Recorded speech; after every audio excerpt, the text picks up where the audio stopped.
They say hi to everyone. So beautiful. I think she knows you need it. She's very therapeutic. She knows who needs love. There are some programs in hospital, yeah, old people home or children home or sick children. They bring dogs there to love them. And whenever the dog put their paws on their licking them, they feel much better afterwards. They feel loved, you know. Animals love unconditionally. Yeah. She might never see you again, but she just give you everything. The whole thing. When the dog licks you, he loves you. Happy, what you doing there? No cuckoo, okay? One weakness is she loves cuckoo. Cuckoo is any living lizard that run around. I name them cuckoo. There's so many names, I don't know what they call. They call them cuckoo. Cuckoo family, you know, all the lizards and the bugs that crawl around. She loves. And they love to offer their life to her. She don't chase them, nothing. She just go nearby, put her paw on there, pop, and it runs. Yeah, one time I took her out. I just turned my eyes for 1 second. She put her paw on, and then that one jumped right in there. She didn't even chase them or do nothing. Just put her paw on it and it jumped. And when I saw it, the tail was wagging. I said, "You spit it out right now." He's still alive and run. Oh my God. Now she doesn't like cuckoo so much. But when she first came, I guess, you know, malnutrition or something.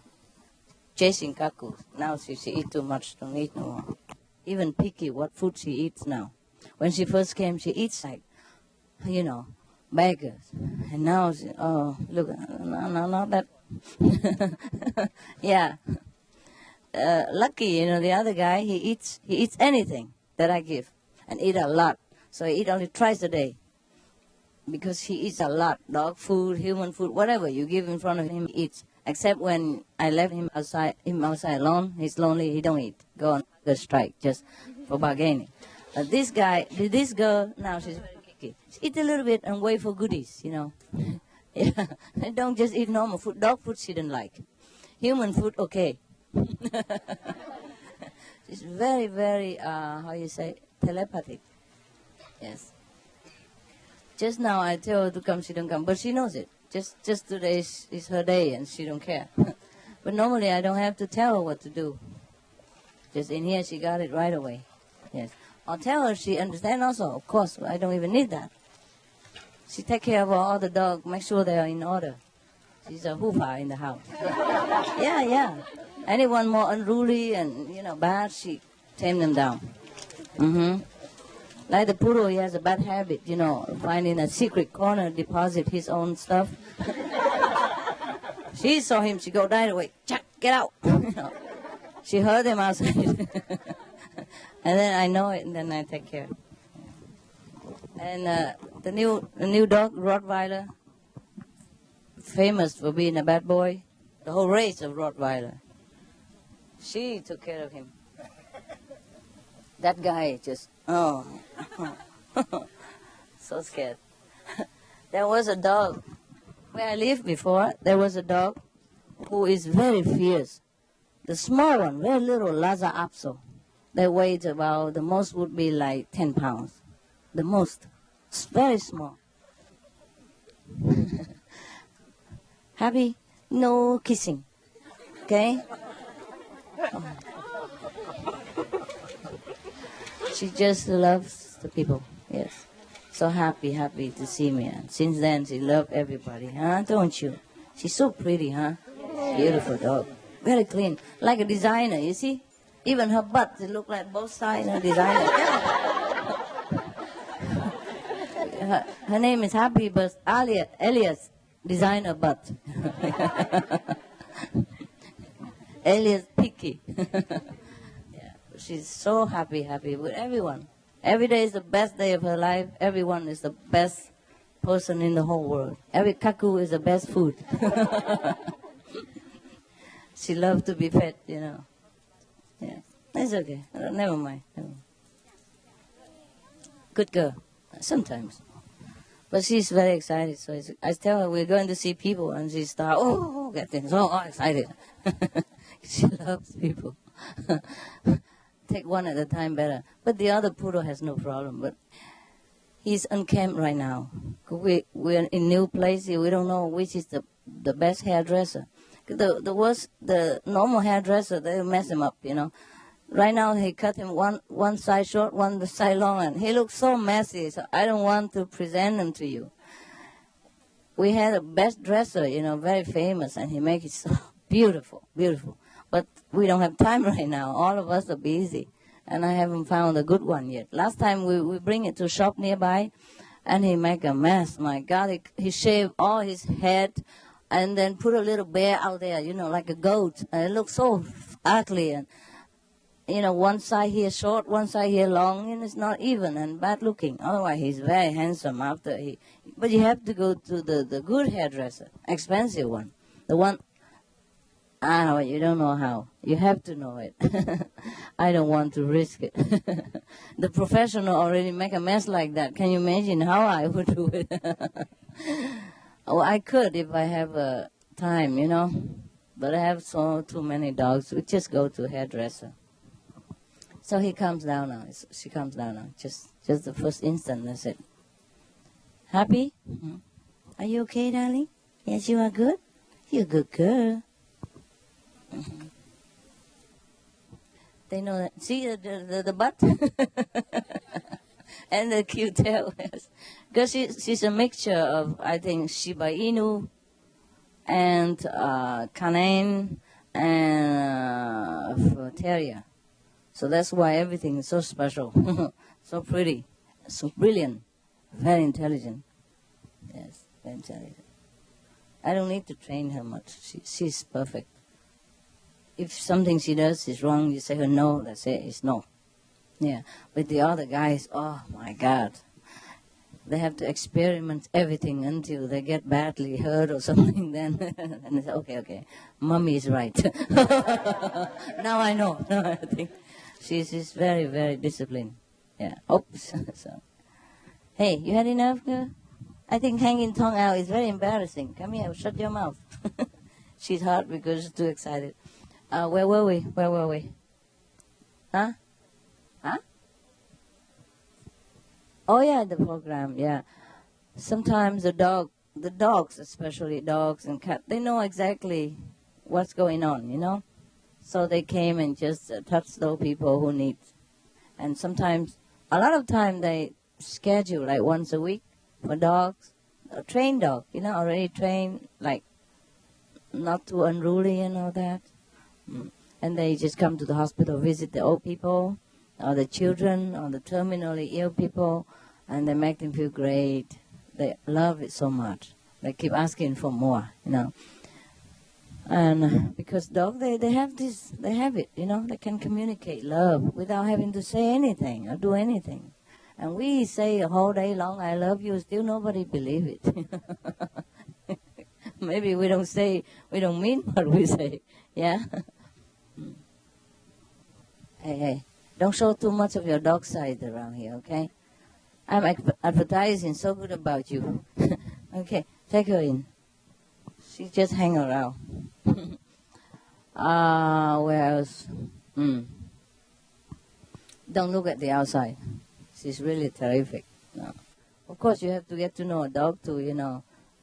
They are also dogs, you see. Don't take my words that they're all saint or holy or whatever. They are also their dog. They also have their dog side. Dogs do what dogs do. Huh? And we humans do what we humans do. But beside that, they're excellent, they're terrific inside. And most people cannot know that. Cannot know the inside of a dog because they don't talk. And even we cannot understand each other as humans. So it's very difficult for humans to understand inside dog. That's why after a while they say this dog is no good and they throw them out and the pounds full of dogs ready to die. If people don't adopt them after a while, I told you yesterday, 1 day to 1 week, they kill them. Yes. Because people don't take time. You know, they just want cute things, but they don't understand it's a living thing. Yeah. And after a while, you know, dog, they mess up. You don't train them well, they mess up. Then they get fed up. You know, they chew furniture and everything. Most people don't even know dogs need toys and need company and need time to play with the owner, not just food and out in the house. Even the guard dog, they need affection, just like everyone else. Especially when we take a dog or a cat in alone, you know, and they take you for partner, yes, or family member. Sometimes they even fall in love with you. Sometimes, yes. And they're very, very attached to you. So if you are the only one that is his partner and you don't take care for his emotional need, then of course he go destructive or depressed, and go very undisciplined. And then they blame the dog for being bad. How can a dog be good if being tied up all day long in the neck and just hang around in the sun? Couldn't go nowhere, couldn't do anything. Don't have company, don't have love, just food. Even we don't live just for food, right? And we know many things to do. We can do everything we want.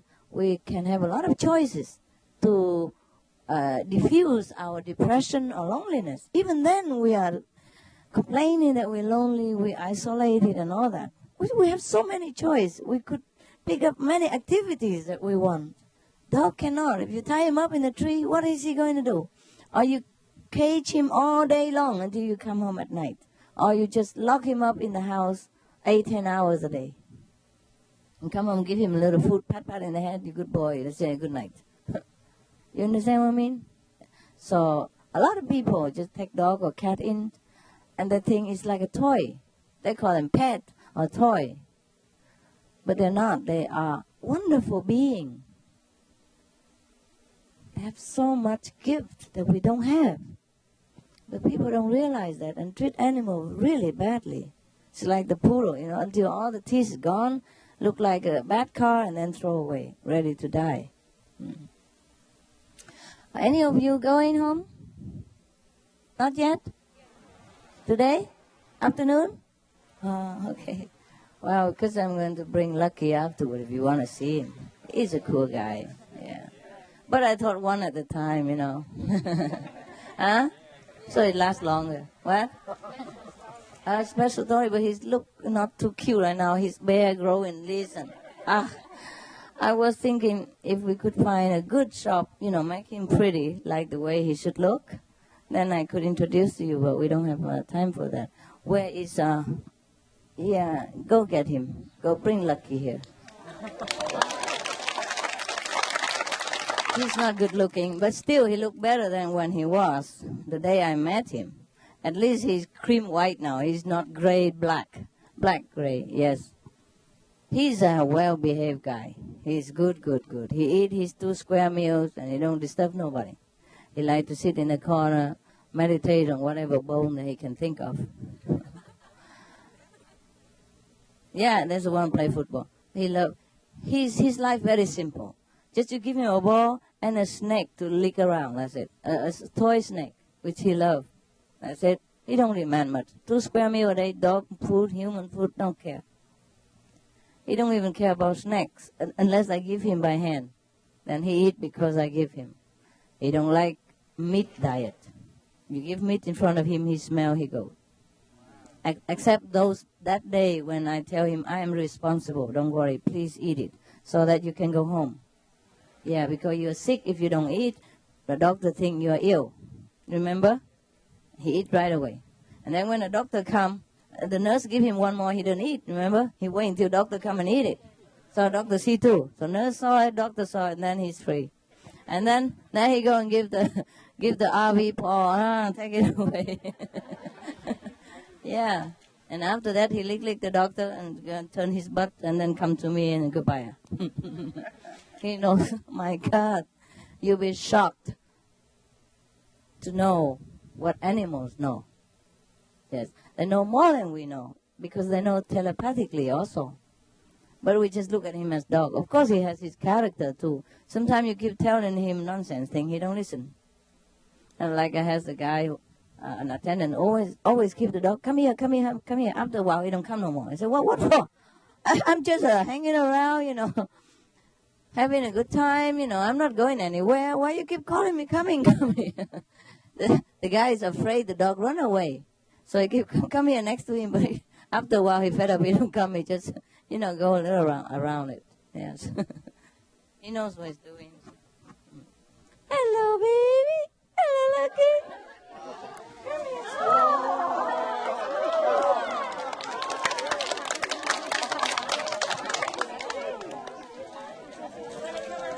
Come here.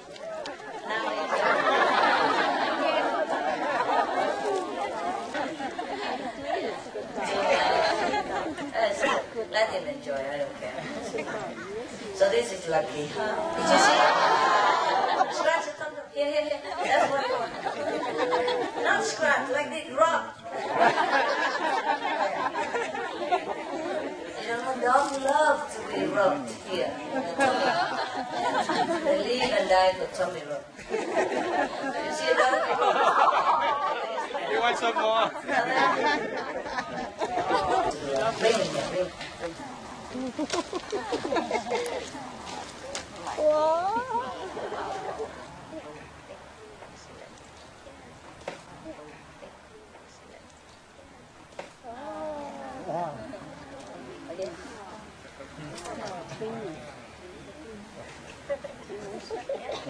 Clean yourself, yeah. Many people, they don't keep dog in a healthy environment. Some dogs are tough, they can bear it, yeah? Some dogs are sensitive, and they don't keep them well, so they get sick all the time. And once the dog gets sick and they don't know what to do, they just throw them out to die. That's what it is. Very irresponsible. So I just want you to know, if you have dog, you have to treat him just like yourself, at least. Hygienically, food, love, like a member of family, just different looking, okay? Every time we take them out to relieve themselves on the grass, we pick up, their deposit. Or we have plastic ready, to catch it. So it doesn't spread any dirt or disease, filth on other people and other dogs. If your dog is sick and he relieve himself, he pee and poo everywhere and other dogs step on it, that other dog gets sick too. And also every time we bring him out for relieving, we bring him in, we clean him, the whole body. I show you how. For example, you get a kitchen towel, or just any towel, This one is too small, but just for demonstration. Kitchen towel is more tough. It doesn't go away. It doesn't tear, you see? So you have to clean everything. Yeah. Because it might smell and slip thing. Clean the whole body, yeah? The whole body up and down and everything. And clean his pee and poo, clean his leg, everything, yeah? Yeah, and then this, paw. And then for forepaw and the pee and the poo, and then he can come in the house. So that whatever disease or bacteria he accumulated has been desanitized, This is lemon water. I use it, but you have many other things.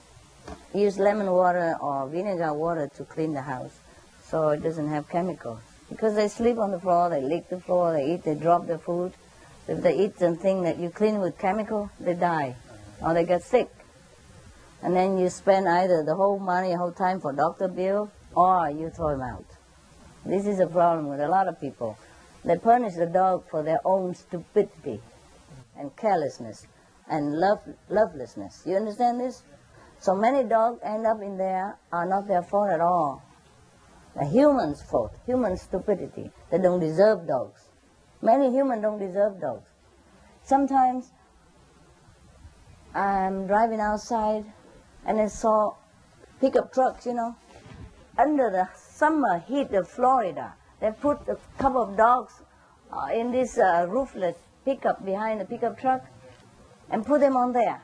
There's nothing to hang on, just metal, and then they're too hot, and they're running in and out and sometimes falling down and all that behind the truck. Of course they get used to it. I don't know how long they have to be used to it, but they probably have headache when they come home. and they cannot tell you they have headache. Can you understand this? If you sit on that pickup truck all that long distance, you have headache too. And you have even long, big hair to cover yourself. The dogs are so poor dogs. Some dogs have short hair. Some dogs don't have hair. And when I see this, I think humans don't deserve dogs. They're so loving, so kind, so faithful. They die for you. They lay down their life for you whenever danger comes. Their guardian instinct will come, and they will die for you. Anytime, no regret. But humans, some of them don't deserve dogs, really. So that's, it breaks my heart every time I see people treat animals this way. And all the time they say, "Oh, you an animal," and all that. You know, it's a curse. It's a curse. If somebody say you are an animal, that means you're very low and bad and, stupid. But can you imagine anyone more stupid than us sometimes? Some of us are stupid. Yeah. And of course some dogs, they're raised to live outside. But still, you still take care so that he don't have fleas on him. There are prevention medicine all the time. It don't cost that much.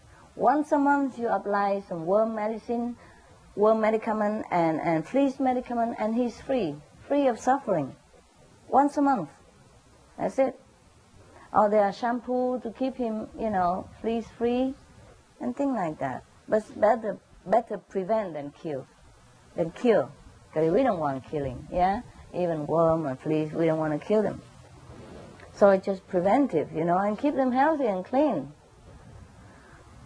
Because outside, even though the grass look good, sometimes they have bacteria, or worms or eggs, attached to them.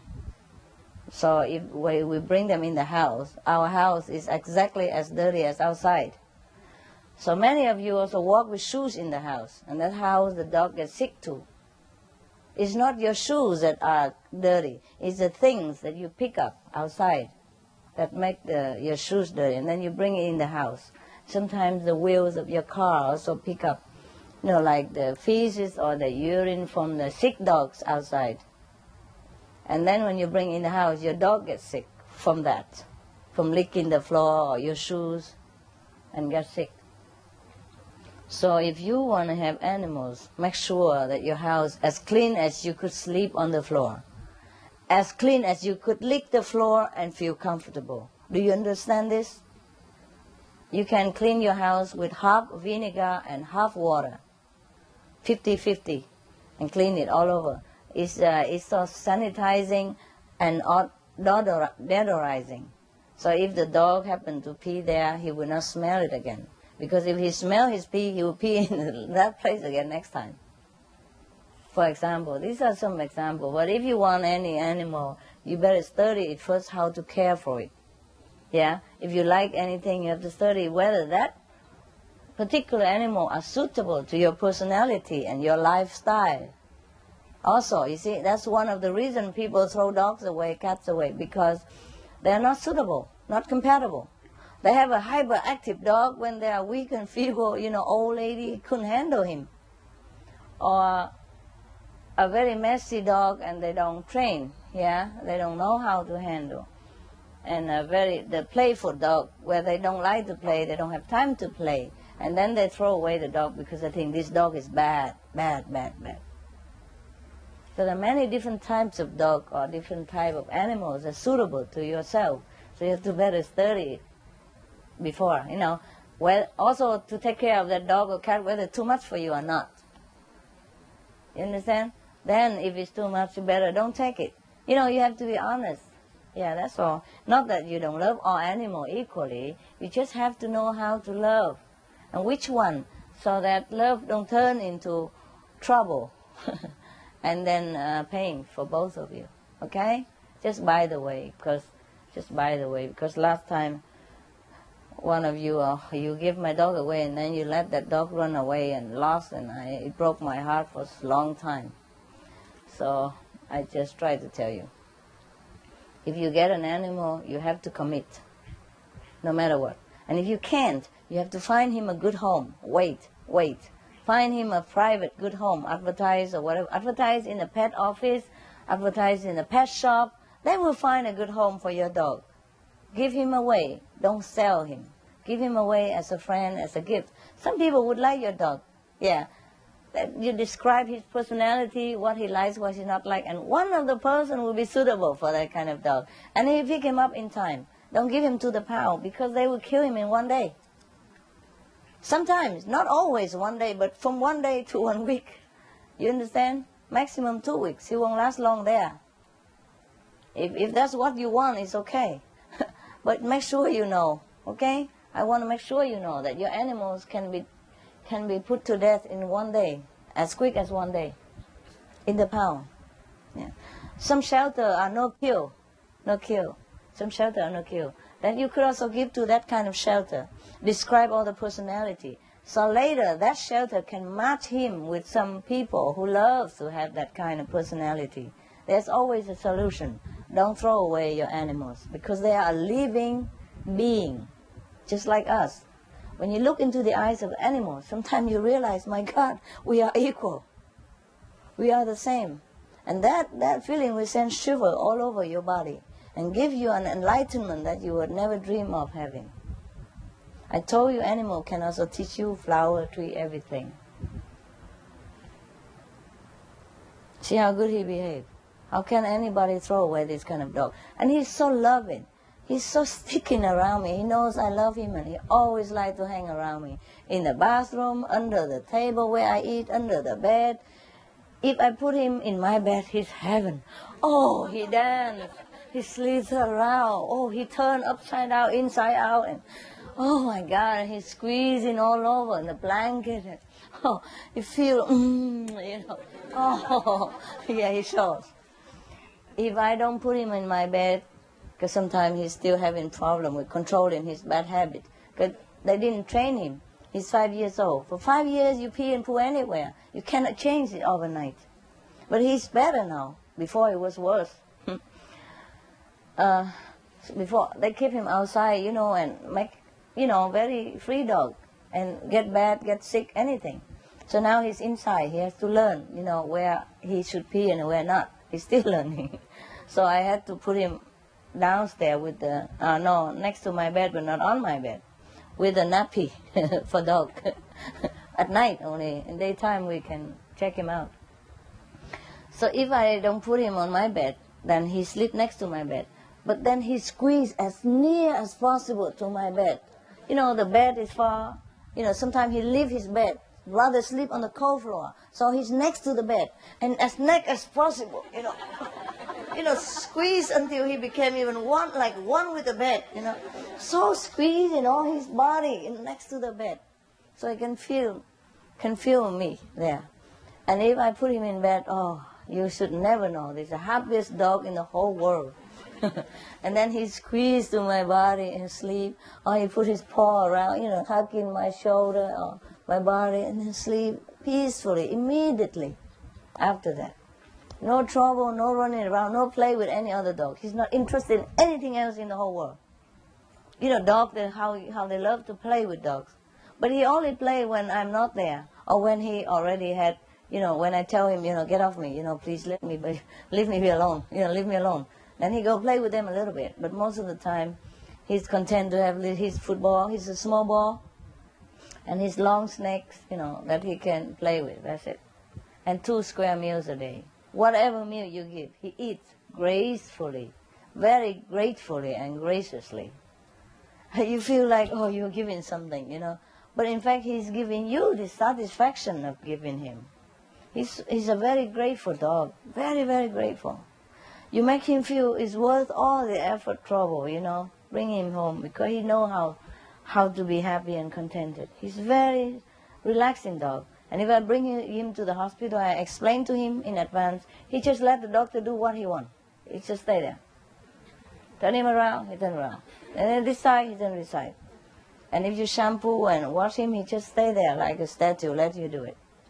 And when you say, okay, then he run. Yes, it's a beautiful being. My God, I don't know why I'm so lucky to get such good dogs. I don't know why everyone else complains. Of course he has his, you know, trouble, you know, peeing everywhere. He's a very possessive too. If you see any other dog, oh, he pee everywhere. This is my territory. That's mine too. And master is mine too. Because he needs love so much. He lacked for 5 years. He's touch-starved, love-starved, food-starved also. Because they feed him any kind of nonsense. That's why all his teeth are kaput. He has only like maybe 4 or 5 left. One here, one there, Yeah. So every time I feed him, I have to chop his food into very small parcel, especially for him. Apple or anything. Yeah, I chop it. Or biscuits, I broke it into small pieces. If it's not easily broken, I have to break it. Even his toy bones, I have to choose the soft one and, crunch it for him. Yeah, and he enjoys everything you give. If you don't give, he's content just to stay there. Wait for you to pet or have time to take him out or do whatever. Just play with his ball and wait. Or bring the ball and drop in front of me. Force me to play with him. And when I'm sad or mad at something, he come near and whine a little and snuggle under here. Tell me don't worry. Tell me please calm down.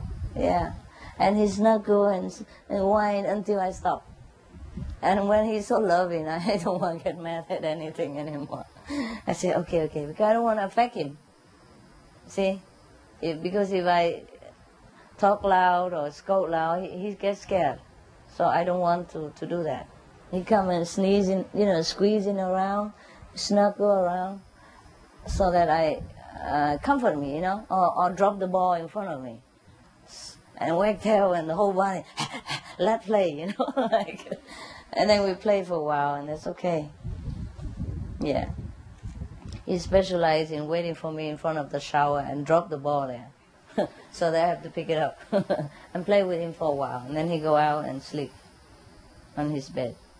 Yeah. Whichever bed I put next to me or in the nearest to me, he come and sleep on that. He don't care whose bed and how small, how big, how cold or how hard or anything. Even under very hot condition, he prefer to be next to me than go into the aircon place. Very loyal, very loyal. My God. So beautiful being. I don't know how humans deserve this. In the Bible, you remember God say that I make animal to help you, as your helper, as your friend, remember? That's why we should never eat them, nor mistreat them. Because that's God's intention. To make animal to help us, yeah? Helping in different way, like the shepherd, But you have to train him in their profession. Even the shepherd, you have to train him how to herd your sheep. Yeah, for example. But most people, they train dog for hunting and killing and all that stuff, which is no good. And leave them outside, don't really take care of them, flea infested, tick infested, and they suffer so much. They can't talk, they cannot take care of themselves. They rely only on their owner. And they're so loyal, so faithful, that they wouldn't go nowhere seeking help. And if we are the sole responsible person and we neglect him, that's very cruel. It's just not human. That's why there is a society called Humane Society. I guess to teach people to teach humans how to be more humane. First, I didn't know what mean Humane Society. Can you imagine, one time I write a check of $10,000 in the name of somebody else. So I say anonymous, not in my name, but please put this name of that person. There's one person who was very kind and helped me. So I put a check in her name. Because you can request, say, please put this in her name, in the donation, into whoever name you want, even though the check is your name. $10,000 for a Humane Society.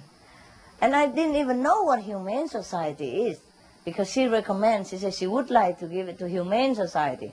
And I thought Humane Society, I thought for human, because I heard a lot about Cancer Society, for infants, for kids, for orphans. So I thought this is one of the society which take care of human problem, like infants or orphans, or people. So I thought it's for human. because that lady is an old lady, so I thought she must have give it for older people, you know, to give more humane treatment to these older and neglected and rejected old people home. So I gave it to her. 3 years later, I met her again. I said, "Oh, you know what? I checked my bank and I didn't think I ever see the $10,000 appear for Humane Society. Are you sure you gave it to him? Or did they have problem cashing the check? If they have problem, please ask them and I write another check again." I thought maybe I write too complicated behind, like for this person's name, you know, and maybe they're confusing and I didn't let them cash the check. And because I give anonymously, I don't give my address or telephone number or nothing. I don't want them to contact me, write thank you letter and all that, go to gala dinner, all that stuff. I never did. Anything I give, always requested anonymously, so they don't ever contact me. So I am afraid. But I think I overlooked. And she told me, yeah, they cashed the check already and they bought the truck. So they can pick up stray animals now. Better for them because they have the big truck, they pick up a lot of animals and it's more comfortable for them. I said, pick up animals? Well, what do you mean by pick up animals? She said, yeah, they pick up stray animals and take care of them and then wait until somebody adopt them. So your money has come in handy. They bought a truck. They always dream of having a big car to pick up animals and never had one. I said, this is an animal society? She said, yeah. And that's how I knew from then on that is a humane society means it's for animals. Stupid master. And you think I know everything. Oops. Oops. You know my secret. Too bad. Don't tell anybody, okay? That's why that society is called Humane Society. It's a good name afterward. Because I was puzzling why they say Humane Society. Now I understood. It's good to have a name like that, to remind everyone else and pet keepers to be humane to dogs and cats and animals that they deserve love. Yes. Because if you don't want them, you better don't have them. If you have them, you treat them nicely. There's a lot of work, but there's reward. They love you eternally. They would lay down their life for you when it comes to it. All these little dogs, I have another one, smaller, Maltese. Normally he has a very long hair, but this summer I cut him all short, so he looks similar to him. Short hair, the Maltese don't look like anything. The Maltese, they look majestic and graceful. What is the name? Glamorous, with their long, white, flowing coat. They can touch the floor, you know. The ear, everything grow long, and they look very elegant. They're famous for that, very long hair.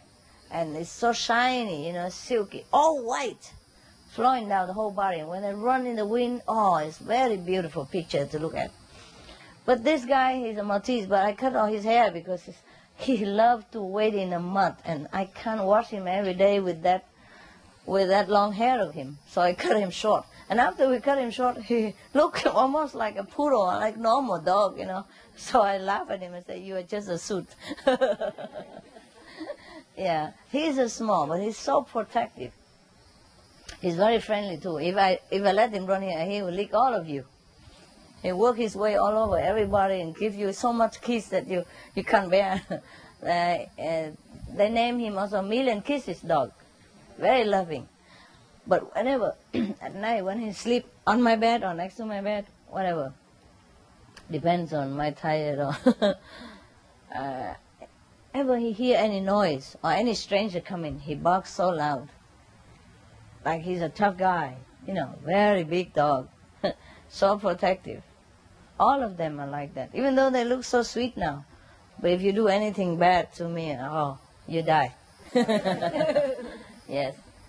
They are very, very loyal, very protective as the cause of their life. Even the Chihuahua, do you know how big a Chihuahua is? As big as a rat. But they're fiercely loyal and protective. There was one Chihuahua, I don't know how many, but at least one that I know, that have a reward for heroism because he died for his owner. There was a burglar who came in to steal money from his owner. And he barked so loud and jumped at him and attacked him so much that the burglar cut his throat off. And he died like that. But because he barked so loud and attacked him, the owner awakened. And so they escaped death and escaped robbery, but the dog died for them. Small dog like that. Fiercely loyal and protective of his owner, and died for them. Because of him, they live. So he's awarded a hero medal, but he's dead. So can you imagine? Any dog, and Chihuahua is not like a guard dog. He's not famous for that. He's a pet dog. They call him pocket dog, because you can put him in a pocket anywhere and go anywhere, and they love to be around you 24 hours a day. They love to be around you, and very affectionate. Yes. But when it comes to your life, it sacrifices these kind of things. It's so touching to me.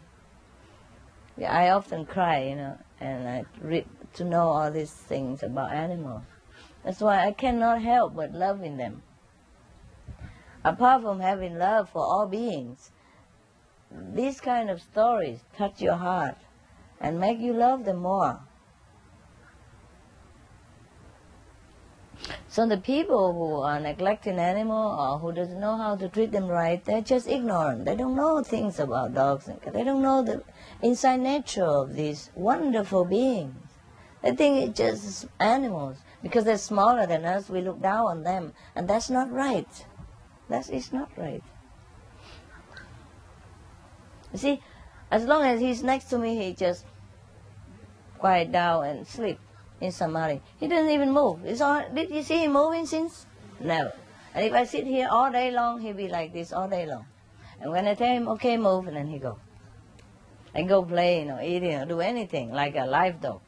As when he's next to me, he's just in samadhi. Never move. You see how awkward it is, squeezing in here and like that. He's happy.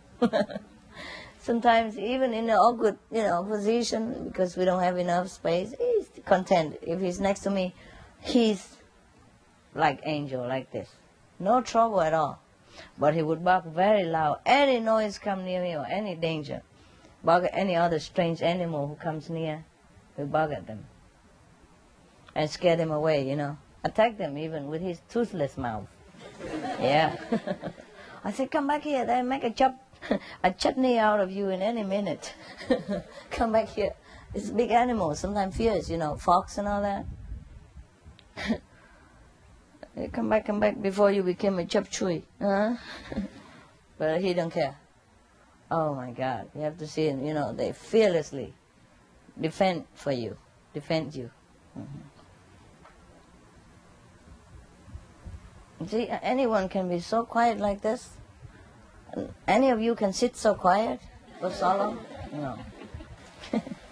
So beautiful being. I just want to let you know by life example. So you know what I'm really talking about. Because I'm just talking and without anything you would not know. So now you see, whatever I told you about animals is true. At least my animals. Whatever I told you about them is true. I told you the bird talk, they do. Just sometimes their voice are not as clear as us. Of course, they don't have the soft lips. But for that, they speak wonderfully already. Yeah, that's another thing I forgot to tell you. You have dog, for example. Cat is easier, But still, you have to take them to animal shop sometime, pet shop, to cut hair and to clean their ears. They have special medicine to clean. Or you have to do it at home. If you have to know how, you have to learn it first, with ear bud, with Q-tip and things like that. Or there's special powder for ear cleaning and disinfecting, so they don't have ear termite and get hurt or get sick. And also check up with dentists, every 6 months, just like you. Clean his teeth every day with toothbrush specially made for dogs. That toothbrush, they don't have to rinse. You just swallow it. And it tastes very tasty, so they're looking forward to it. But you have to make it pleasant, like a play, otherwise he'll be scared. And cut his nail now and again. If you don't know how, in the doctor shop they do it. Doctor, You go to the doctor, check him up now and again. Every periodically, yeah, check him up for different things. Yeah, for his health, or general, yeah. And I don't know, most people, they castrate the dogs so that they don't have puppies, unless you want to breed puppies. And if you want to breed puppies, you have to have already knowledge of who we're going to have them, yeah? Otherwise, they will die. Or you cannot take care of too many dogs, you go crazy and hate them. Because the dogs are a lot of work. Unless you keep them outside all day and just bring them home at night to sleep with you. That's also okay. He doesn't have to sleep next to your bed the way I do. It's just I prefer. So I can take care of them. Sometimes the aircon get too cold or get too hot. Then because I check my room temperature, I know how much is good. So if they are too cold, sometimes I am hot myself. So sometimes I put the aircon too high for the whole house. Then I cover them with blanket. You understand? So they don't get too cold. They can get too cold if their skin sensitive. You know, they can get cold. So they snuggle like that. Then I know. Or I regulate the temperature. If it's hot, it's easy. They can go on the floor and sleep instead of their bed. They just leave their bed, go to the floor. It's okay. But if it's cold, you have to cover. Give them a lot of blanket. You know, at least big blanket, some cushion so they can hide themselves in there when it's cold. Cover themselves. Yeah, they bury themselves. You know, just like in nature, they dig a hole to bury themselves in there to keep warm. Yeah. So you give them a crate with cover and everything when it's cold weather. If you want him to sleep in a crate, it's okay too. It's like a cave for him. It's not cruelty. But you have to let him out. You cannot keep him in there more than 4 or 5 hours at a time. Because he get cramp, you know, feel suffocated and like prison. But the crate at night for him, if you don't want him to sleep with you, or he's a puppy, you want to keep him clean there, put him in the crate. He won't make anything in there. Unless he's a very young puppy. In some race they do. Like Yorkshire Terrier, they even people in their crate. Rottweiler. But other race of dog, they never soil where they sleep and eat. So if you want it safe, you put him in crate at night. Otherwise, you just let him sleep in his own bed. There's a dog bed, buy a comfortable one with the bar around it, you know, so it's like a pillow, and put a blanket there for him and his toy, favorite toy. Like this, you know, he's happy. Yes. You want to sleep in bed, it's okay, but I don't recommend. Unless you absolutely clean and want to clean him every time he come in the house, like I do, then you let him sleep in your bed. He has to be as clean as you are, at least. Then you both, you know, feel safe. Otherwise, he might transmit disease to you. I'm sorry. He's not invincible, okay? He's strong, he's loyal, he's faithful, he's loving, but he's not invincible. Yeah? Invincible. Not defeatable, right? Invincible? Okay. Because he can carry disease from outside in. It's not that he has disease by himself. So you have to disinfect him, you know. I use lemon and water. 1/6 of, you know, the way, just enough like the way you make lemonade. 1/6 water, 1/6 of lemon, 1 lemon, 6 water. Understand? Yeah. And I clean them all day, every time. I also can clean their mouth, spray in there. They love to drink. All of my dogs love this taste. When you spray in their mouth, and they want more of it, no problem. This is harmless. You can clean your hand also before you touch him or let him kiss you. When you come home, you have to wash yourself first from dirt and bacteria from outside before you greet your dog. Of course, he can chum a little, but if you really want to hug him, let him lick you, you have to wipe your face quickly and your hand quickly with lemon water. Or there are some paper towel, wet towel, but I don't prefer that because I don't know what kind of chemical it might harm them. So I use lemon water, and I use the vinegar water, half water, half vinegar to clean my house, my floor, and windowsill, whatever. Yeah, it's just like a disinfectant. It's more efficient and no chemical, no harm. Yeah, and no smell either. Whatever smell, it will neutralize it immediately. And the sting smell of vinegar will be gone in minutes. And it is no harm to anyone, including yourself. So these are things you have to know if you have pet at home. If you are having pet now, in case you didn't do it, you may consider doing it from today. And if you want to have pet, you will consider all this before you buy a pet, because it's a big responsibility. At least you will have him 10 years. The least is 10 years. And the more would be 20, 25 years. They live to 23 years. 23 years. And you have to know that one day he will be gone. And prepare for that. He don't live as long as you. Nah? That will be heartbreaking too. Yes. So a lot of things, a lot of people don't consider. And they just get the puppy in there, because he's cute.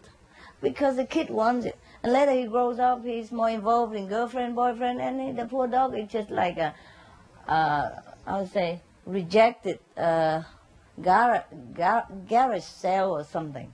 A nuisance, a burden. You know what I mean? Yes. Don't grow out of your pet.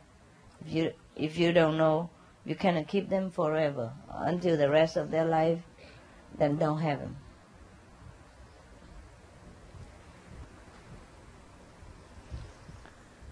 Oh, okay, that's it, huh? Too much, huh? Is it too much for you about animals? Yes. Animals are our brothers and sisters. It's very important, we know, to live with them harmoniously and respectfully, because they are there for some reason. You see, there are some birds or some animals to do some special job in this world, yeah? Some are cleaning garbage, like the vulture. Of course, they make a mess of it too. But they have something to do with the whole environment, the balance, our planetary ecosystem, ecology system, yeah? To balance the nature. So make the atmosphere good and clean and all that. Everything has something. It's like trees, yeah? They are there to give oxygen to the planet. Without trees, we die. Really, we will. We die without trees. Because we will have no more oxygen, and then the water will be less because there are no trees to attract water and to keep water when it's there. So everything on this planet, including us, are interrelated and are helping each other to make our life here comfortable and livable, comfortably. But if we don't know that, we are killing ourselves. Every time we kill a tree or kill an animal, we're killing a little part of ourselves. If we have to cut trees, we replant some more, not 3 more. But still, that takes time to grow up. So if you intend to cut tree, you have to plant beforehand. Take long time for a tree to have the ability to produce good air, yeah, and absorb the bad air for us. Take a long time. So a bigger and older tree has more ability than a younger plant tree, even though it looks same size. Understand this? Yeah. Just like we when we are older, we have more ability, more knowledge about things, including spiritual wisdom, no? Yeah, similar. Older dog, older animals, they are more easy to handle. They understand more, they're more calm and more settled. Yeah, the reason he's more calm because he's elder also. That girl only 2 years old. He's 5. Yeah. Yeah, so calm. Yeah, so good. Okay, guys. I let you go have a rest and have dinner, hey? Is it 5 o'clock or 4? 4? Okay. So it's about time for dinner. I join you. Okay?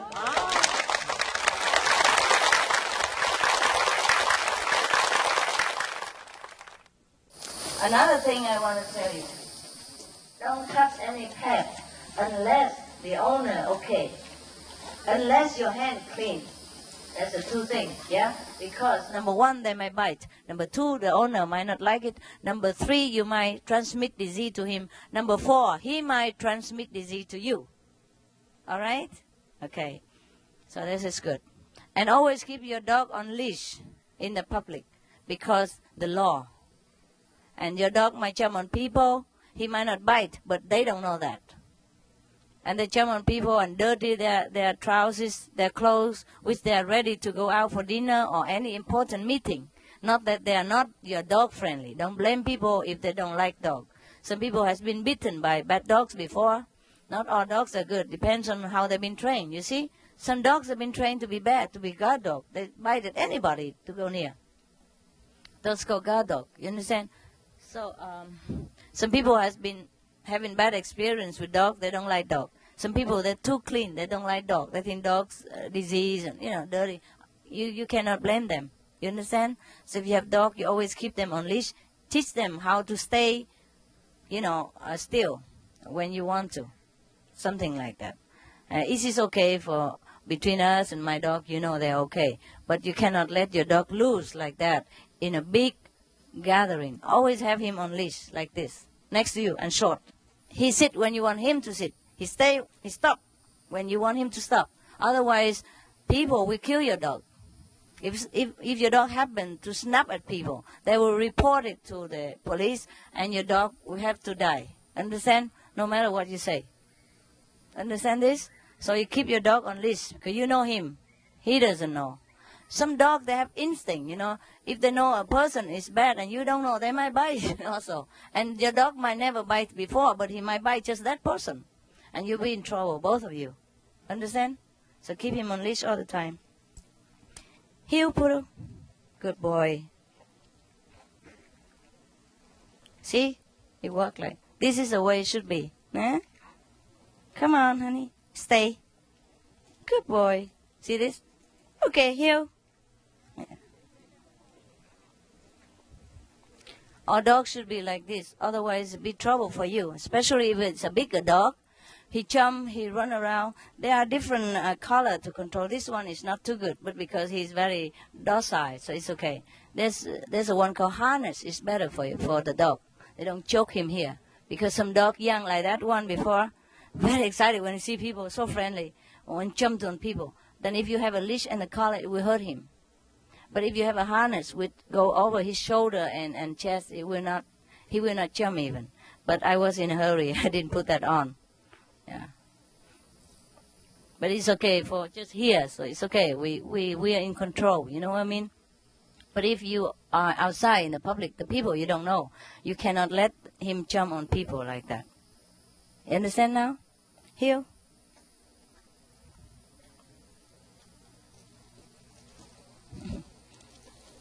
Okay. Here, Puro. This way, honey. This way. This way. Come here. This way. Come. Yes. Mm-hmm. So this is just a little demonstration, yeah?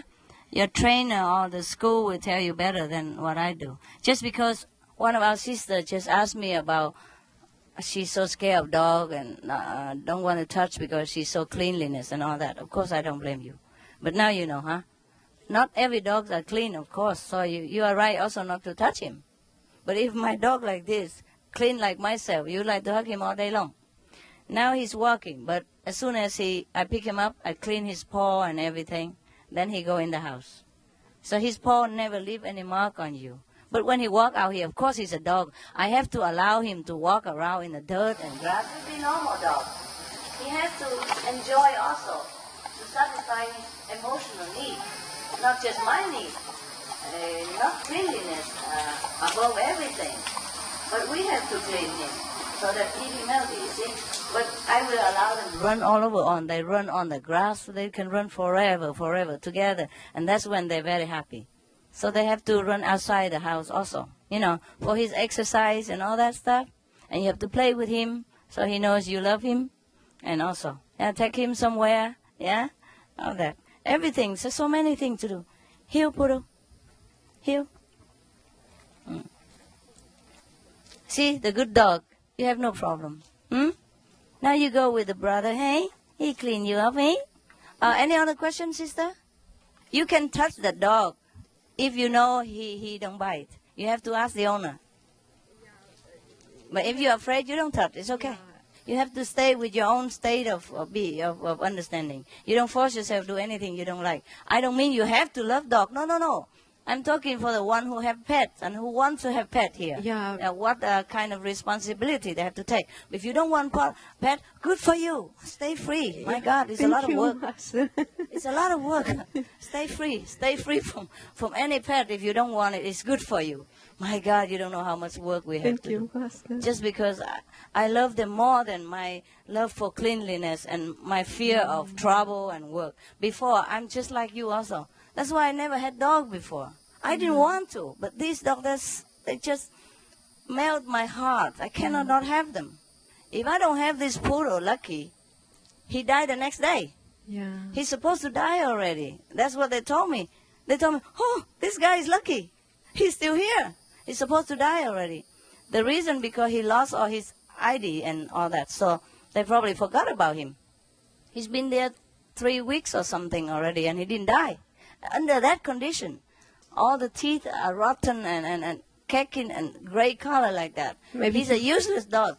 Maybe he was waiting for your Yeah, help. maybe so. So I cannot not take him. Nobody else does. Nobody else wants it. They're going to put him to death. They're supposed to do it already. They just forgotten. That's why they say, oh, this guy is lucky. He's supposed to be put to death already. That's why I named him Lucky. Yeah. Right. You see what I mean? I cannot not take him, knowing already what I know. If I didn't know it, of course there are 1,000 dogs die every day. I cannot help all of them. But the one I know, I cannot not do it. But you don't know me. I'm fanatic about hygiene. And I am lazy. Me too. I like to sleep late. And, you know, I'm busy and I'm tired. Every time after I meet you, I come home, I'm exhausted. I don't want to rest. I don't want no dogs. My God. I'm the least person in the whole planet that ever want dog or anything to do with dog or even touch dog or go near dog or anything. But my love for them more than my fear. You understand? More than anything. So I have to do it just because my love for him more than my love for hygiene and laziness or anything or comfort. That's how I take them. That's the only thing, because I'm worse than you. I'm fanatic about hygiene. I go out, I clean all the utensils before I eat. You know, my house is spotless, and now dogs are messy all over, but what can I do? You know, love overrules everything. You know my house, you know me, huh? Or if you don't know me, you better ask my attendant. They have to wear gloves even to clean my house. And now God punished me with all the dogs. So, can you imagine? Can you imagine? I'm in a worse situation than you. All my attendants have to wear gloves to clean my house. But dogs, they run all over, they shed hair everywhere. They drool on my pillow. They eat on my sofa. With my invitation even. You understand? If you don't allow them, they don't do it. There's some dog, if you teach them, if you don't want them on your furniture or bed or sofa, you tell them in the beginning, no, down. And they know it. If you allow them once or twice, then you have to know that you have to allow them forever. You understand this? So you have to make your choice before, not after, and then blame the dog for being bad. He is what he's been taught. You understand? He's a teachable creature, and he learns. Once he learns something, he cannot change it right away. He's a creature of habit. Understand this? So whatever you want your dog to be, you teach them that way. So you don't know. I understand you perfectly. If you don't touch dog and you don't like, oh, just stay away from it. You don't know what trouble you get into.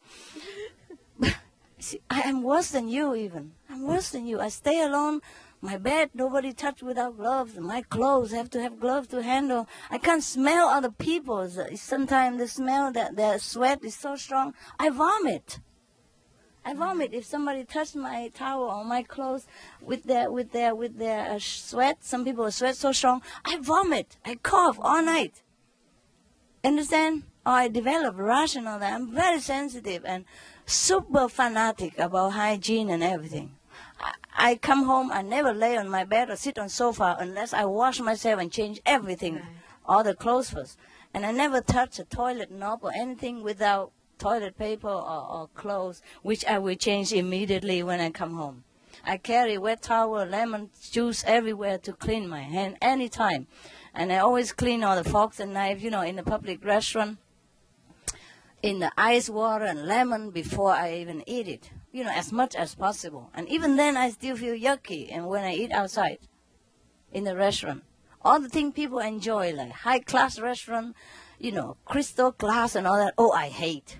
In the airplane, first class, I always demand plastic cup, and they always look at me like I'm lunatic. Because you sit in the first-class restaurant so that you can enjoy crystal glass, yeah?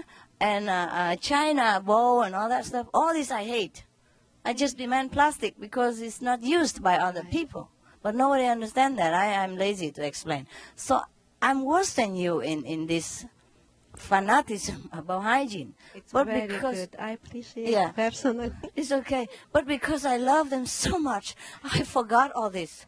I forgot. And later I realized it's too late. Never mind. And I still continue to love him. And I bear all this. Did you watch a film called Turner and Hooch? Watch it. Yeah, okay. Watch it, and then you understand. There's an I will. ugly dog and a very fanatic man, a single white spotless man. You know, he clean his shoes until the fly will slip if they land on his shoes. So shining, they couldn't even land on it. You know, so slippery. Okay. But he has this dog. He's the most messy in the whole world. He drew the whole bowl of water. You know what I mean? When he drews, it's a whole bowl. Oh. And when he drews, he filled your shoes with his drew, filled to the brim of it. And tear all his pillow and blankets into pieces, and feather and dust fly all over the house.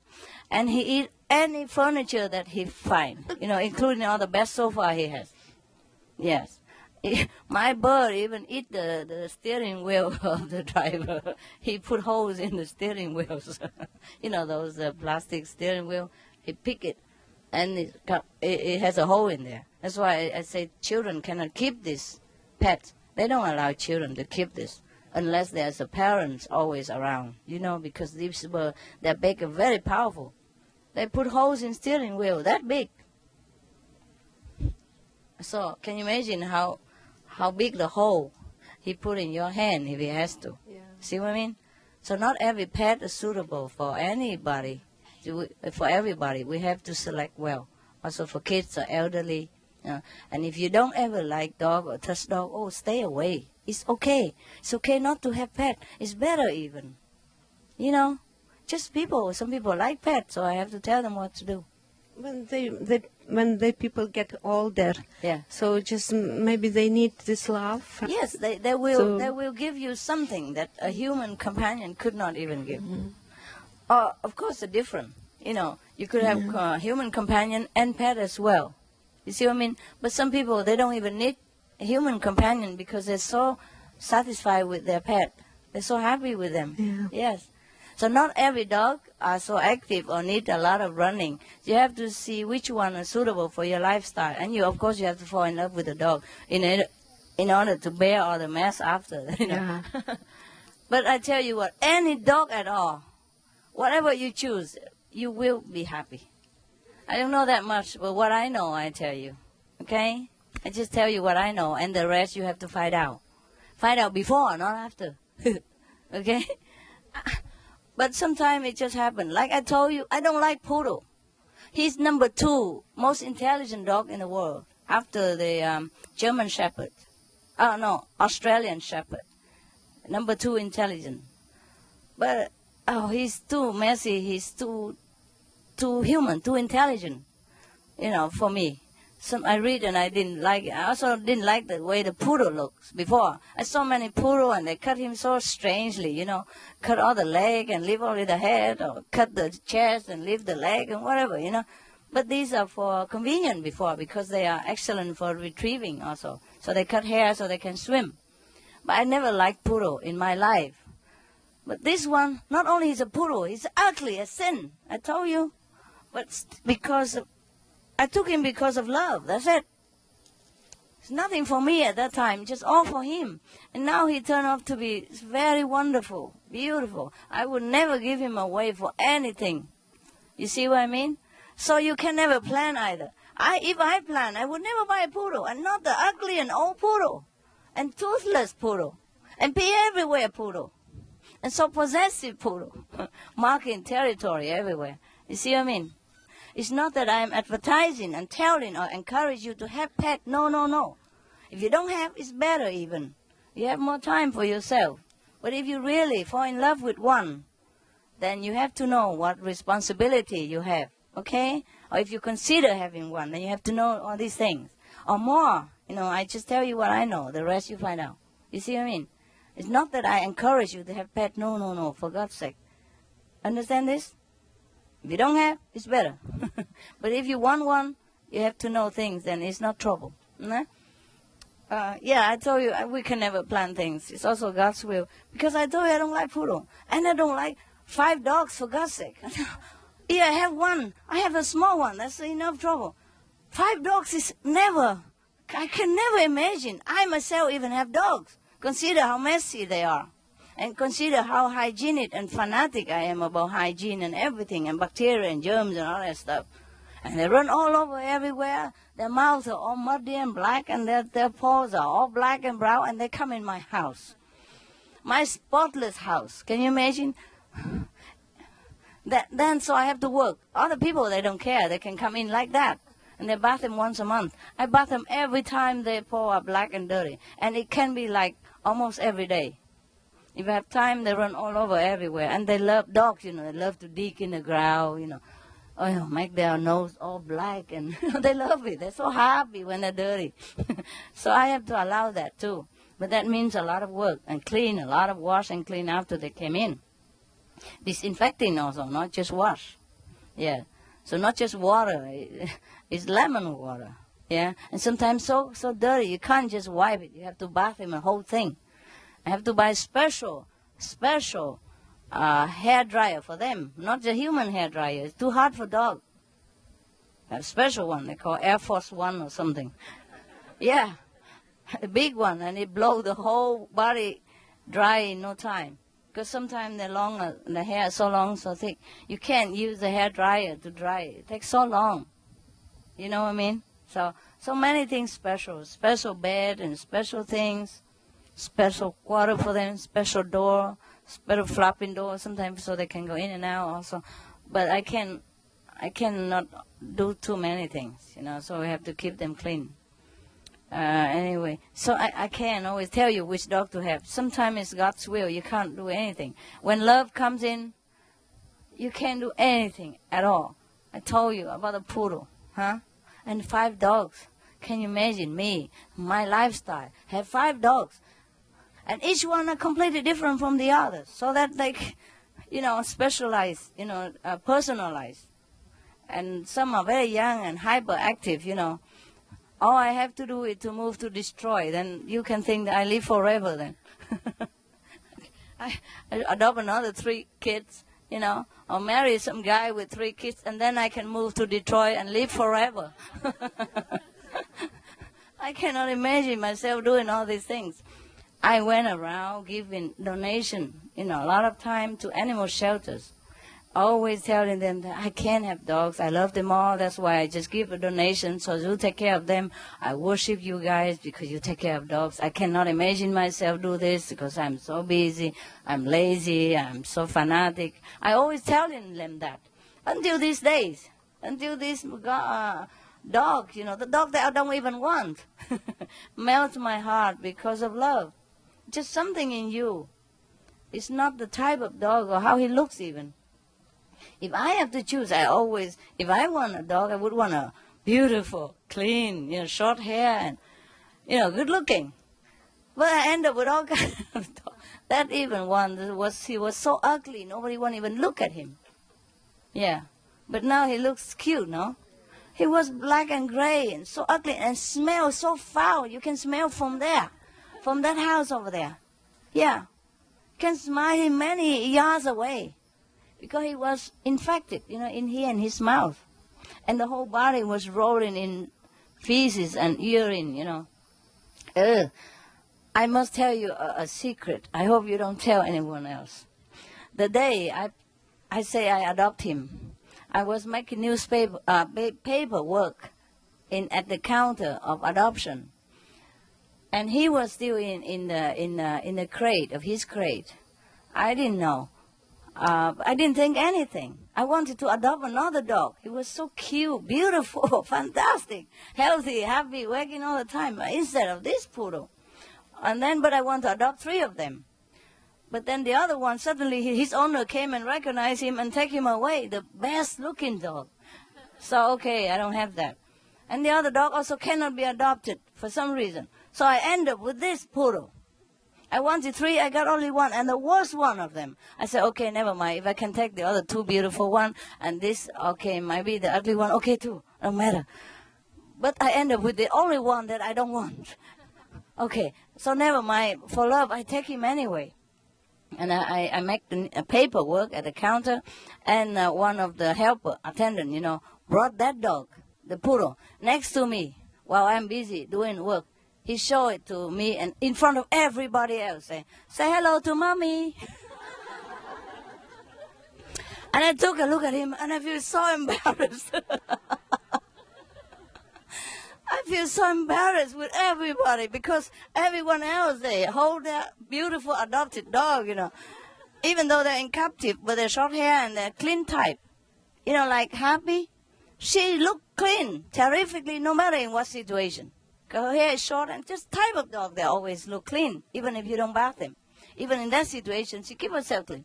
But this poodle is a bundle of something I cannot describe. And he has to bring it right in front of me, in front of everybody, with beautiful dogs hanging around, happy, wagging tails, He didn't even wag tail because he couldn't wag, and his mouth couldn't open, he couldn't even smile, he couldn't even talk, he couldn't even bark at me, he couldn't do nothing. He was so sick. And he brought in front of me and said, say hello to mommy. And everybody knows it's my dog. I was so shy. I wish I could run away somewhere, Suddenly that kind of human nature in me just come out. Because not only he's a poodle that I don't like, he's an ugly dog. Smelly. Oh, stink. And grumpy looking, and his eyes are cakes with discharges, Most of the eye you can't see even. So ugly and filthy like that. I can't say hello to mommy. I was so shy, so embarrassed, I didn't know what to do. I said, okay, you're not my type, but I love you. Yeah.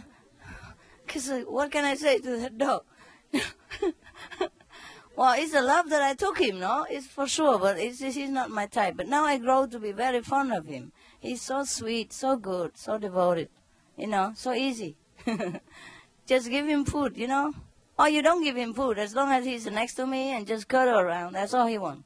He don't even eat if you don't feed him. You feed him, he eat. You don't feed him, he just lay there.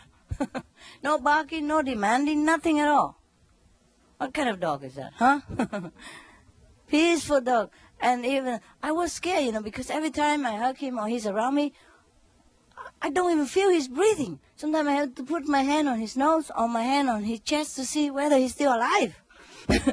One day I was so scared because he was doing like that every day. I brought him to a doctor and I said, what's wrong with him, doctor? Is he okay? He seemed like he sleep all day long or he's dead anytime. Doctor looked at him and said, oh, no, he's okay. He's just a very relaxed dog, I tell you.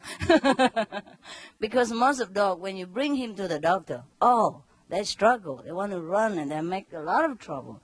But doctor examine him upside out, inside out, anything. He just let him. It's just like a toy, You do anything you do with him. And once he's okay, he wag his tail, lick, and goodbye. Yeah. So it's a funny dog. So I'm just telling you that I'm telling you which dog is suitable for you and all that, but I never know what you end up with. If you want one, I cannot guarantee.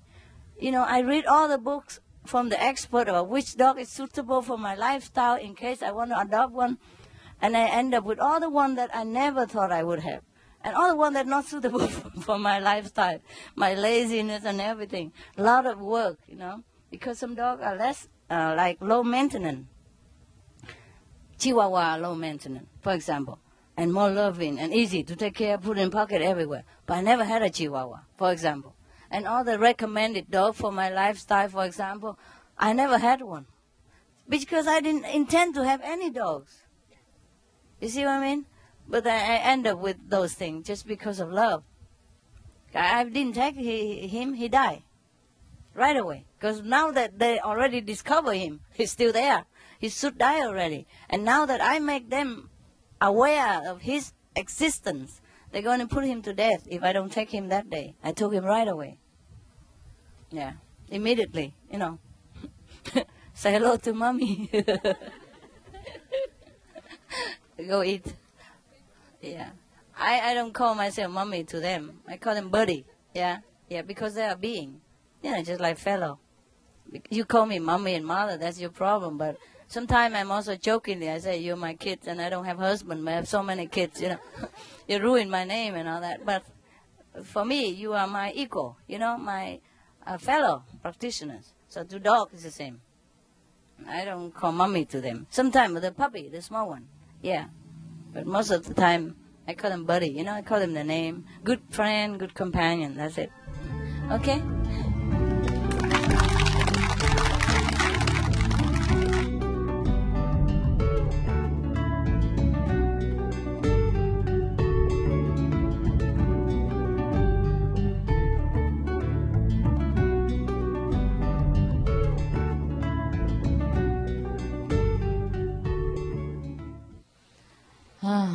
Where from? Hawaii.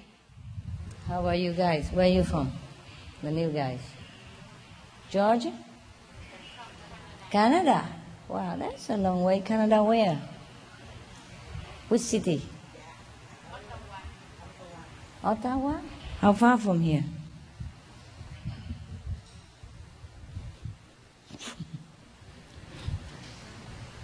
How far? How many hours flight? But 3 hours? That's not much. It's good, good. Welcome. Mm-hmm. Okay. You want to ask anything? It's okay. Question? Yeah, sure. Go ahead. I wondered, I often am afraid of the spiritual realms. I feel like I don't know them, that they're foreign to me. Yes. And I've also heard it said that it's dangerous to go on the path alone. True. And I'm wondering why it's dangerous.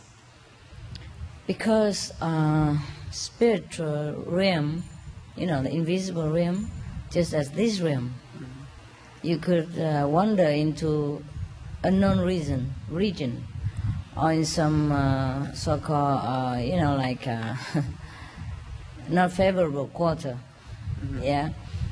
And just like in America or somewhere else, sometimes people advise you not to go there, not to go here. Yes, you know, we're racist sometimes, yeah. And there are poor quarter, rich quarter, you know, forbidden area, military secret area, and all that kind of thing. If you go there, it's be dangerous for you. Yeah, they might attack you, or they might lead you astray, you know, into astral region, some bad region that you could not go out. But if you have a master, it's okay. Yeah. So you could get stuck, possibly. Sure, get stuck there. You could get confused. Yeah, or just like here, if you go in some dark area, you shouldn't go at night. You get robbed, sometimes get killed. Yeah, okay. I'm wondering, I guess a further question is, if the universe is just, then how is it that we could encounter danger? The universe has many levels of consciousness. The universe created many things, has many creations. Just like even in this world, there are many different people, different thinking. We look alike, we are born equal, and we should be equal. But some people are influenced by their own destiny or karma or bad friends, you know, background, and they do some bad things. Yeah, even though they know the law forbid them to kill or to rob and all that, they still do it. The same in the universal creation, there are different regions of existence, you know? Yeah, just like, that's why we have to practice, so we go into a higher one, a better one. Yeah, there are many levels for people to choose, because God gives us free will. So if you don't practice well, you end up in some lower region. You see what I mean? Yeah, that's why we have to practice, so we don't have to go there. Okay? I have one more question, maybe. No problem. Many questions as you asked. Yes. Okay. I had many more. I'm trying to narrow them down. Go ahead. I feel sometimes weak and tempted by things. Yes, we all do. And I'm wondering the different degrees of like karmic consequences and what makes up like a larger karmic consequence than another, because I feel like that giving in to the temptation is the same no matter what. It's the same? I mean, like you can either give in or you can fight the temptation. Yes. And it's the same? It's the same. The same what? Same consequence? No, the same like either choosing to or not choosing to. It's like. You mean we are under karma anyway, right? Whatever we do. Okay, I guess I'll give a personal example. I feel like it's no different when I sometimes eat ice cream when I'm not. I eat it and then I'm full, but it tastes really good, so I keep eating it. Yes. And I don't really need to eat it, and so I think that's like it's unnecessary and kind of indulging in somewhat of a form of desire. And I see the process when I have the choice of either stopping or keeping going as the same as like if I were to be tempted by anything sexual misconduct or something like that. I understand. Yeah, it is the same. No, but it's not that same. Of course, the consequences are different. You know, the ice cream don't hurt you that much, but the other one might. You see what I mean? If you can indulge yourself in ice cream, it probably make you feel more full and a little uncomfortable later. But that is very physical and temporary. Yeah, but like sexual misconduct, it might lead to some other more complicated things and more painful and longer process of pain. Okay, because the way that it worked in my mind was I felt just as guilty for eating ice cream when you don't need as to do that? Oh, no, my goodness. There's no such a thing as everything is the same. No. Because it bothered me during my meditations. It does bother if you eat a little more ice cream, cheese. Yeah. That is really too much. Just do eat it, okay? And forgive yourself. That's what I do. If it tastes good, eat it. I don't think you ever get fat that much, so it's all right. Thank you, Master. Yes, it's okay. When you eat ice cream a little bit more, the only person get hurt is you. So the consequence is less than when you have sexual misconduct. You will hurt 2 or 3 more persons. Yeah, and hurt more than just the stomach. When I emotion and everything else. Yes. Right. When I eat too much ice cream or I eat too much in general. Or I give in to any one of those temptations as I see it in my mind, any temptation at all. I guess maybe it's just because I don't forgive myself, but I feel like that I'm disconnected from the world, that I'm slow and lethargic, and that I can't connect to people, and I don't see beauty, and that's... Oh, how old are you? 23. Oh, you still have plenty of time to learn, don't worry, okay? Oh my God. Be kind to yourself. Okay? I'm learning that. Be kind today. to yourself first, yeah? And then you can be kind to everyone else. Okay. Eat some more ice cream if you need it. If you don't need it, and if it tastes good, just eat it. And if you worry about that, then don't buy ice cream next time. Or just buy the exact amount, 2 spoonfuls, that's it. And then you don't have the chance to be tempted to eat anymore. How about that? If it makes you feel so guilty, yeah, then just don't eat anything at all and go die. Okay? Be kind to yourself, okay? You are young, you need a lot more food to grow, all right? You need it. Whatever you need, just eat. But above all, you eat nutritious food. So that once you're full and happy and nourished, you have less chance to want anything else, which is not too beneficial, if you think it that way, yes. And if you are not connected to people so much, well, you have plenty of times. And people is hard to connect to, you know. And if you connect to less people, it's also cool. So nobody bother you mind too much, you know. I was very alone when I was kind of your age or younger. I also don't have friends. I feel okay. I don't need to connect to people. Whoever come into my life, they come. Whoever go, they go. You know, I treat people, I know, I feel the people come and go just as the guests in hotel, you know. I never feel bothered like, okay, they came, oh, now they're gone. Yes. At 23 or that kind of age, we have, you know, kind of more tendency to have a shallow feeling for everything. Yeah, because we are still new to this world. Yeah, you just begin to grow up. So everything takes time. Don't worry about it. Whatever you do is just perfect. At your age, now you meditate, and then you have inner guidance. So whatever you do is perfect. And if you do eat a little more ice cream than you need now and again, it's good. It's a charity for ice cream company. Okay? So at least you're doing good to somebody, and nothing too bad come out of it. Okay? Okay. But take care, you don't eat too much, you have stomach problem, that's all. Okay? All right. Thank you. Anything else? Is it clear what I answer you or not? Yeah? Yes. Is that what you want to hear? Forgive myself, and it Yeah. takes time for those things. Be kind to yourself, love yourself, enjoy whatever comes. Okay?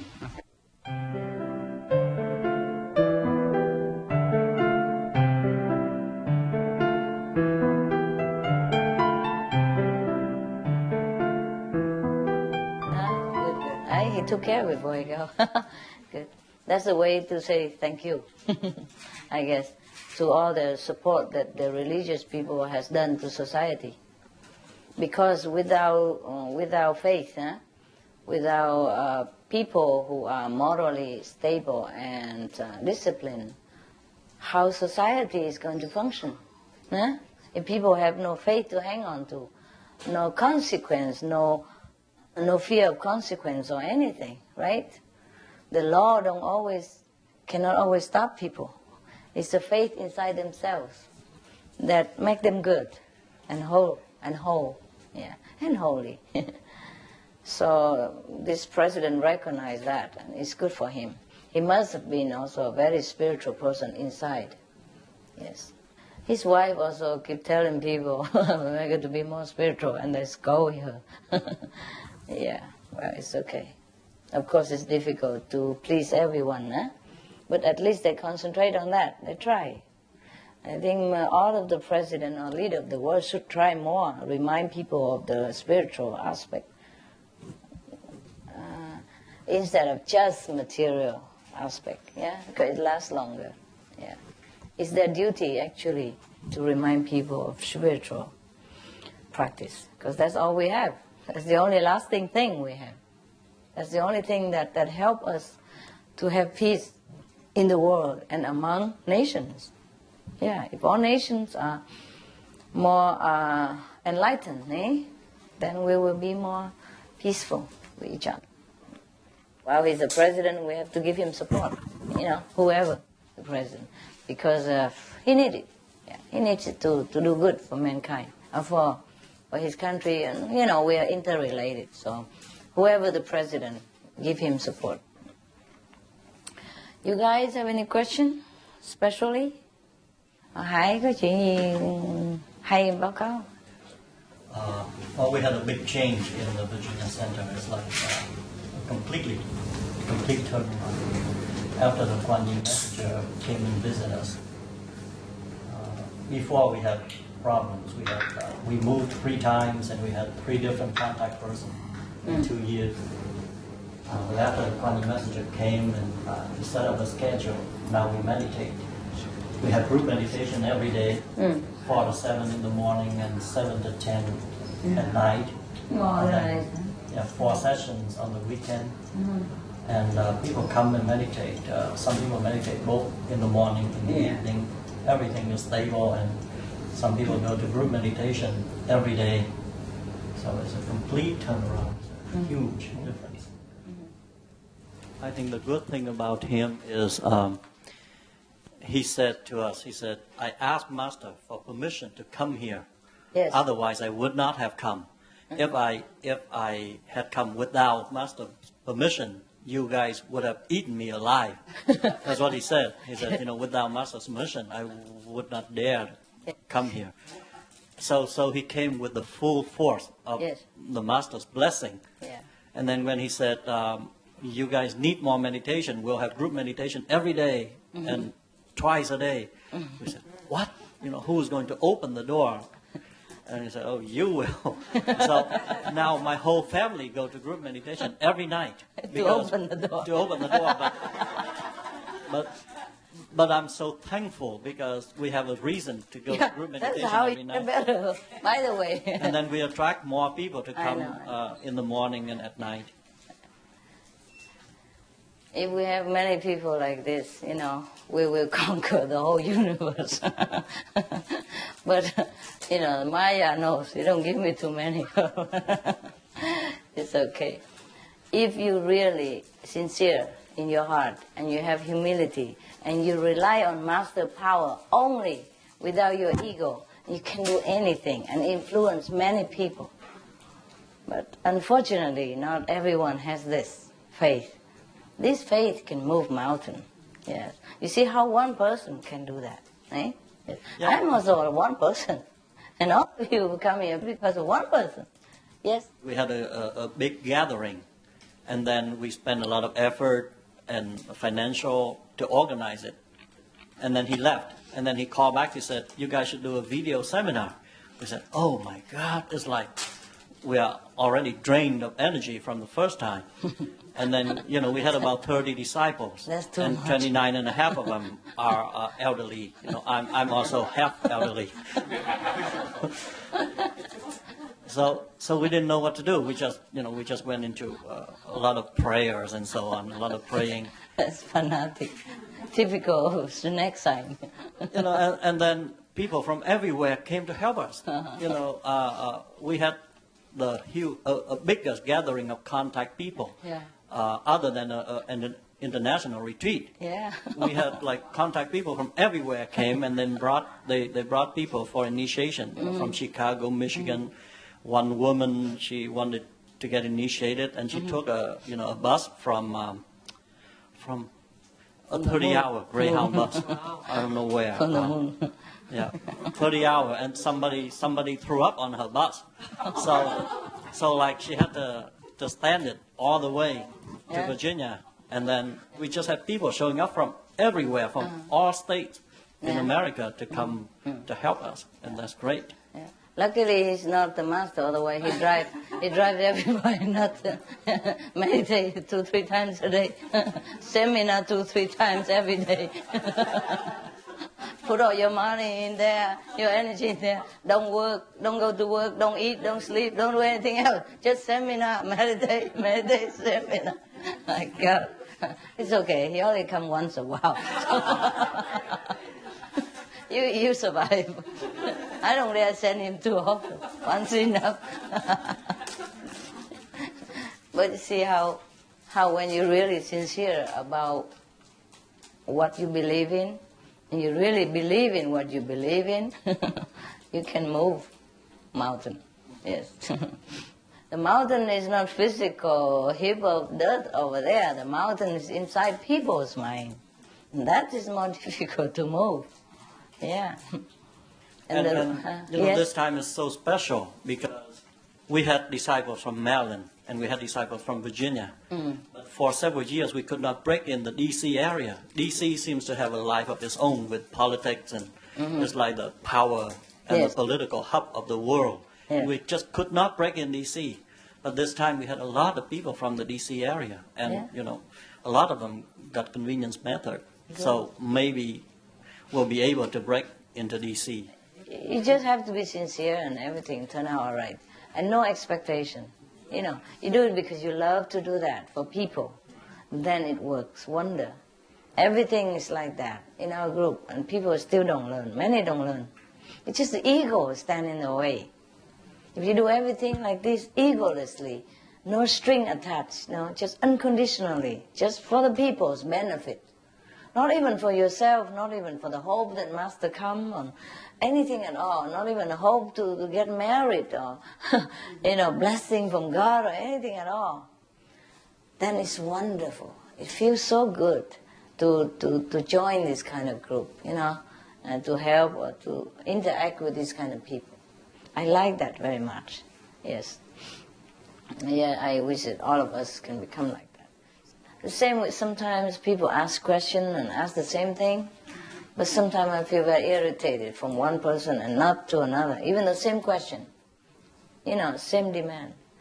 It is the selflessness, the innocence, that is make everything good. Even though the same question, but the different motive, different purity inside, that make people feel good or not good. Yeah, same action also, that make people feel good or not good, to join, to help, or to watch. You see what I mean? Yes. We all know that, but not all of us can practice. That's the problem, because of the ego.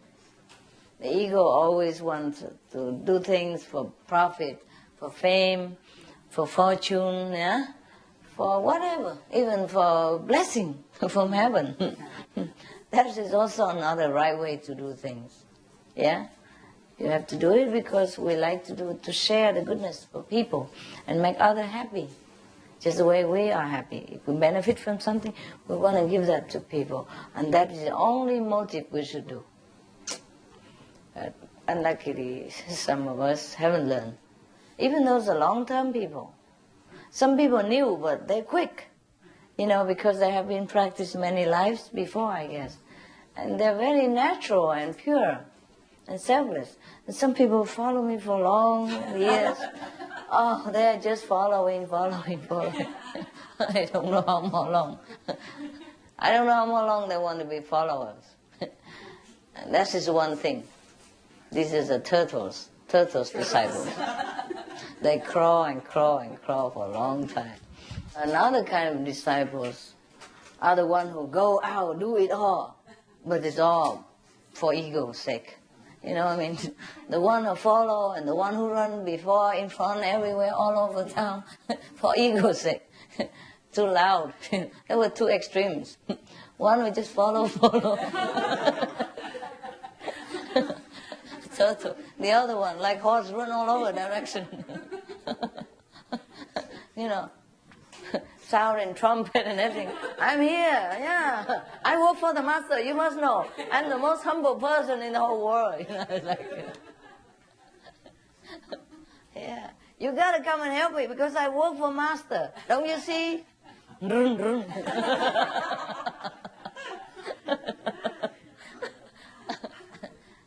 Yeah. Just do it naturally, no expectation, nothing. But not just doing it, do it intelligently and unconditionally, casually, naturally.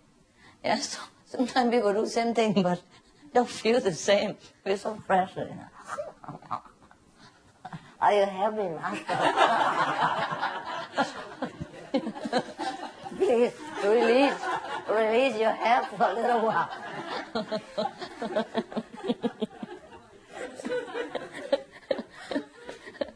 Can I ask you a favor?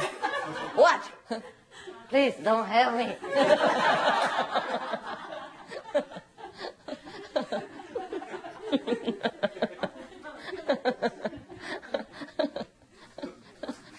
Oh. What do you mean don't help you? I gotta help your mission. Okay, at least postpone it for now. Let me breathe first. Oh, give me a break. Yeah. You can't scold them. They help me. So there's so many extremes, in our group.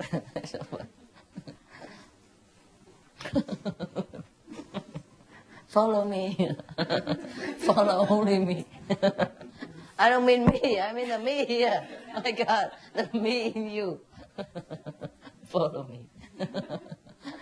They really follow, just like ducks. The the whole bunch of them. Quack, quack, quack, quack, quack, quack. Or sheep, Yeah. That's why I have an Australian Shepherd dog, It's going to hurt them home. So that I have time to do something else.